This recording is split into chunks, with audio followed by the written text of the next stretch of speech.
Una kong tatanungin si Arnold. Kasi si Arnold, isa ka sa pioneer ng hindi lang ng JGC, ng MCCS, no? So, how did your job help you, Arnold?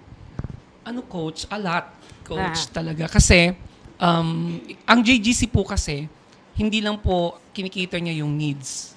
I mean, pagka needs po kasi, shelter, house, kaya sa sahod. Pero ang maganda kasi si JGC po, coach, is nakikita niya po yung wants. Okay. So, yun po yung isa sa maganda sa JJC kasi alam naman natin ngayon, coach, na madaming mga call center. Pero iba po kasi talaga magbigay ng compensation itong company na to. Kasi katulad ko, coach, I drove my car at the age of 26 without asking any financial support from my family. So, through this company, thank you to Miss J kasi fully paid yung car.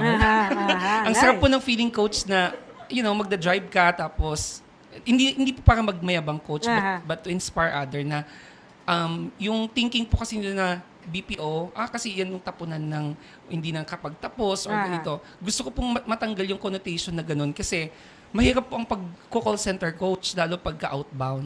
Pero may pera po talaga kasi related po yung commission. So to answer po yung question niyo, coach, madami po.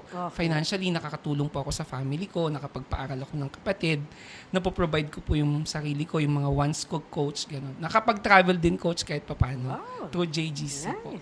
So, hindi lang po ang ating naiiyak tuloy si Miss J.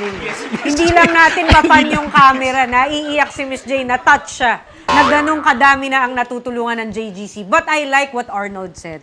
A lot of people would look down on BPOs or call center. But I would tell you that in the 20 years that I've been in the corporate world, BPO call center is such a good place for you to really establish a well-funded future, a secure future, not only for yourself, but for your family. And yun ang binoprovide ng JGC. Diba? Nice. Okay, now,